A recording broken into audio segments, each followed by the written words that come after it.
Hey everybody, it's as promised. I am in Cabo San Lucas. My video is not that great, Terry, but I'm trying to do the best I can.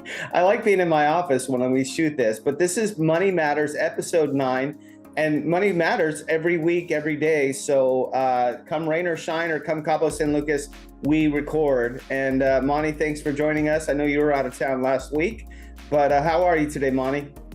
Doing great. Back from Colorado in the nice cool weather to Texas in the extreme heat. And Terry, I understand that you had a few days of your air conditioner was out, so it's got to be a little bit warm there. But it doesn't matter. We still do Money Matters no matter what, even if there's no AC, right, Terry? Yeah, July in Florida is kind of the wrong time to have your AC go out. Mine's been out for 11 days because of the 4th of July holiday. My AC guy went on vacation, and I was like, well, okay, so you'll be here first thing on Monday, and I never heard from him.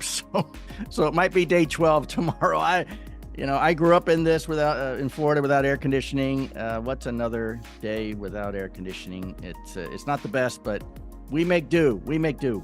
That's right. And Monty, I got to tell you, yesterday I was watching some videos, and I really try and stay in tune with the Las Vegas real estate market. That's a full-time job for sure, as you know. But I saw that there's some really interesting things coming out this week, and it seems like week after week, the more I get more in tune with what you're talking about, Monty, there's just always information. There's always things that are happening. So I was watching a video. It said there's some big reports coming out this week. What's going on, Monty? Yeah, well, we'll kind of go in reverse order then. And I'll tell you that on Thursday, we're going to get the June inflation data. That's Consumer Price Index of CPI. That's what people are talking about. That's going to come out. Then the Producer Price Index, which measures wholesale inflation, that's coming on Friday. So you got Thursday, Friday, big hit. Weekly jobless claims are also going to be important given what we're going to talk about today. And so we're watching all of that this week. It should be a week of fireworks, even though last week was July the 4th. And you know what? For our listening audience, it's really cool because Monty and I get together often. And Monty, I know you travel a lot, but Monty, you're coming to my hometown this Thursday, and we're going to another webinar, a really cool. I'm excited. I love working with you. It's just been great. And having your friendship and being a business partner of ours has been amazing. Can't wait to see you Thursday. So let's dive in. Where do you want to start with these reports, and what does it mean to our members in leaving California? Yeah, great question. Well, there's some good news, and yes, I'm looking forward to being out in Vegas for the event Thursday, Friday, and Saturday. That should be really good. What we saw last week is that there are more signs that the labor sector is softening as that job growth eased in June, and we saw an uptick in the unemployment rate. Those triggered a really important recession indicator. So again, recession indicator. We're going to talk about that today. Also, we saw that home prices continue to rise nationwide. So those are the big headlines. It's good news for this week. And what about you, Terry? What do you want? What are you excited to hear about? Well, I'm excited to hear Monty's thoughts on employment, especially those numbers. But here's one thing I wanted to bring up. Gavin Newsom was touting that California added over 200,000 jobs recently. But what he didn't say was that 350,000 jobs were added in the government sector, and private sector lost well over 100,000 jobs, I think closer to 150,000 jobs. So Newsom comes out and touts, hey, we added 200,000 jobs in California. Yeah, 350,000 of those jobs were government-related jobs, while the private sector is declining. We know that this minimum wage, $20 minimum wage for fast food workers is destroying the fast food industry in California, which is, by the way, I just want to say this. This is why I left California. I knew that stuff like this destroys it. The Seattle market was destroyed when they passed a much higher minimum wage in their market, and yet it destroyed jobs by the tens of thousands. So California says, hey, that's nothing. Watch this. How about $20 for a minimum wage for our fast food workers? And so fast food restaurants are shutting down left and right. People are getting laid off left and right. Just another market force in action that people like me, some guy who just works as a self-employed guy, knows that when you raise the minimum wage significantly, you are destroying people's lives because you're destroying jobs by the thousands. Well, Yeah, you know, true. Monty, that is an interesting thing. And Terry, thanks for sharing. Terry is our go-to person when it comes to topics in California. And that was something that I had thought about a couple times. When we talk about leaving California and welcome to America, and Monty, each week, and this is episode 9, every week when we talk about this, does California kind of fall into place with all of the facts and statistics that you say, or is California its own? Are they on their own and things are different in California? So while you're in California, the landscape may be a little different, but once you leave and welcome to America, can you touch on that, Monty?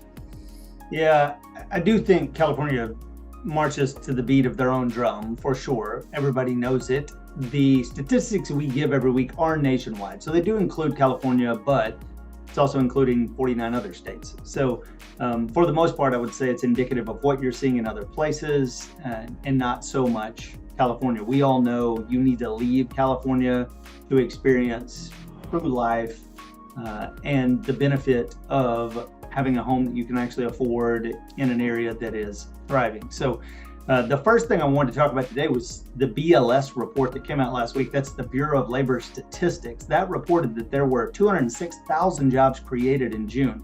That's only a little bit above the 200,000 new jobs that they estimated. So that's not the headline. What the headline is that there were really big revisions, negative revisions for April and May that took away 111,000 jobs from those months combined. So that means that the unemployment rate rose from 4.0 to 4.1%. So that headline job growth figure beat the estimates, yes, but future revisions are lower. Being lower is a real possibility, given that we continue to see this pattern happen on the BLS. We get great numbers, and then next month they'll go back and make all their changes and be like, so it wasn't 206, it was actually 105. And so that would have been drastically different. So in the rearview mirror, you see a very different picture. Okay, same as when you leave California and you look in that rearview mirror, California looks different when you're leaving it than when you're living in it. So it's important to look at both of these surveys within the jobs report because they're telling two different stories. Terry's right that what we're seeing in minimum wage and just the impact that is having, it sounds so good in theory, but in practice, it really hurts. So again, I want to state that unemployment rate rose from 4.0 to 4.1, and that's the highest level since November of 2021. So nearly the highest rate in 3 years. That increase has triggered something called the SAME rule. That's SAHM, the SAME rule. That pretends that a recession will be coming with high degree of certainty when that rule is triggered.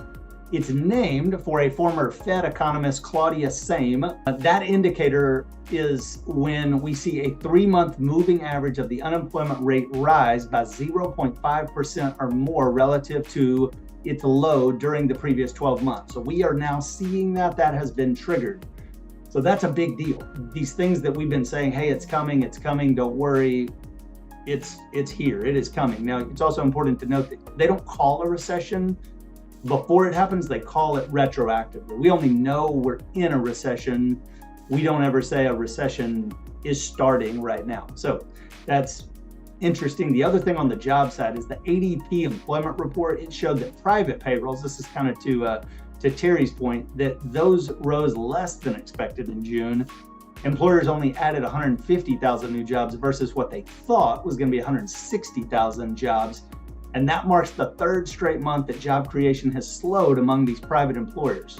Nearly all the gains are coming from service providing sectors. That's 136,000, with goods producers only adding 14,000 of those jobs due to a slowdown in manufacturing and mining. So these are big changes. Those job openings in April and May were also at the lowest level since February of 2021, so more than 3 years, and they're now well below the high of 12 million hit in 2022. So it's happening.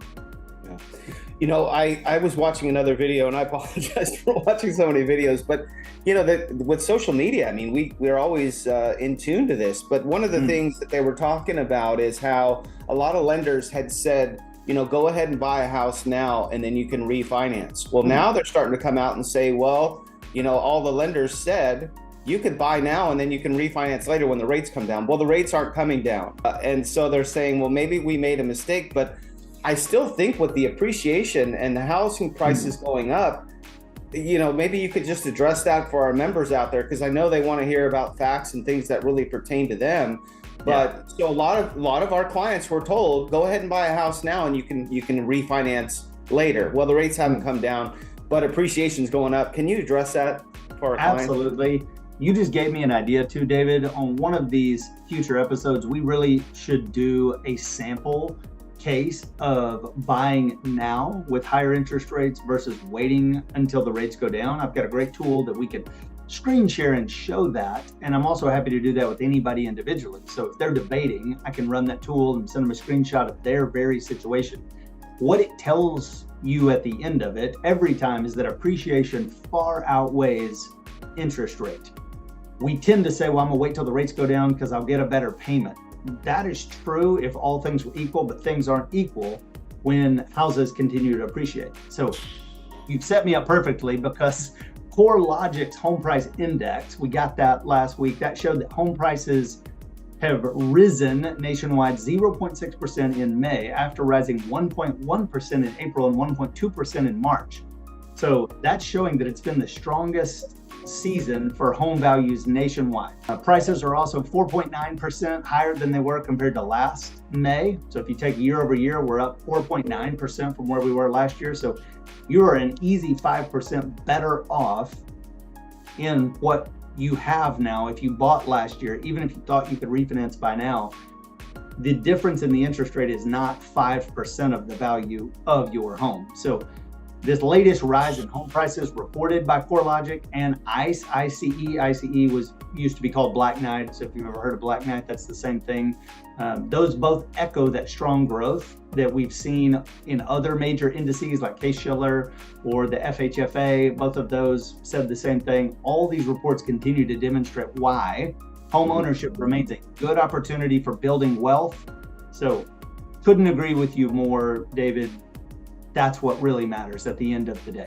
And rates are going to go down. We're already seeing it. So yeah, I would love to do that project. That would be a lot of fun. And I think at the end of the day, what I'm really saying, and what Terry says, what all three of us say, is there's no such thing as timing the market perfect. No. You could go to Vegas, I guess, and you could play roulette, and if the ball lands on the right number, you might get lucky. But we're not really talking about luck every week. We're not talking about luck, correct? No, that's why we give all these statistics and numbers, and we tell you where the report came from. Like, you could go Google it. You can look it up. We're only reporting it and encouraging people to make a great decision. Right. And Terry, as we're coming to close episode 9 from Cabo San Lucas, what else did you want to add to all of our members from Leaving California? Well, just something else to consider that might put some urgency under in people's minds. The State Farm came out recently and said that they need a 30% increase in home insurance in California. And if they don't get that 30% increase, and by the way, this is on top of another huge increase from last year. If they don't get that 30% increase, they're going to have to leave the state and no longer insure there. So what's happening is, because of the wildfires that continue to happen year after year, and don't get me started on why the wildfires are happening. It's not what the governor says. I'm just telling you, it's not. But if home insurance rates continue to go up to where you're paying thousands of dollars more each year, people are not going to be able to continue to afford that. They're going to say, we got to sell. Well, if you're a home buyer in California and you've got to pay, I know when I lived in California, my homeowner's insurance rate the last year I was there was $2,000. I suspect it's getting close to $8,000 to $10,000 for that same home right now. And who's gotten a raise to justify that? But my point of that is that right now we have home buyers in California, people who will buy your home. My concern is that the economy is going to go south, and people are going to say, hey, I don't care how much your home is worth in California, I'm not buying it. And so the market's going to start going down there. If you're considering leaving, now is a great time because houses are still selling in California, now is a great time to sell that home. And another concern I have, just to add to that, is that we're finding that people are, hang on, I'll get my thought here. People are seeing that inflation is not necessarily slowing down, yet, as Monty described, every month they come out and say, oh, sorry, we didn't have 200,000 jobs added. We only had 100,000 or 150,000. So the economy is definitely slowing down, but if inflation is not slowing down, we're going right back to the Gerald Ford days. I remember the Gerald Ford days. I'm old enough, where you've got inflation with a declining economy. So prices continue to go up while people are losing their jobs and everything else. That's not a optimal situation to be in by any means. And California, that's going to be magnified because the cost of everything is significantly higher in California. If you're considering leaving, now is still a good time to go find a house that's affordable in another state, and do it before things go sideways in California even further than they already have.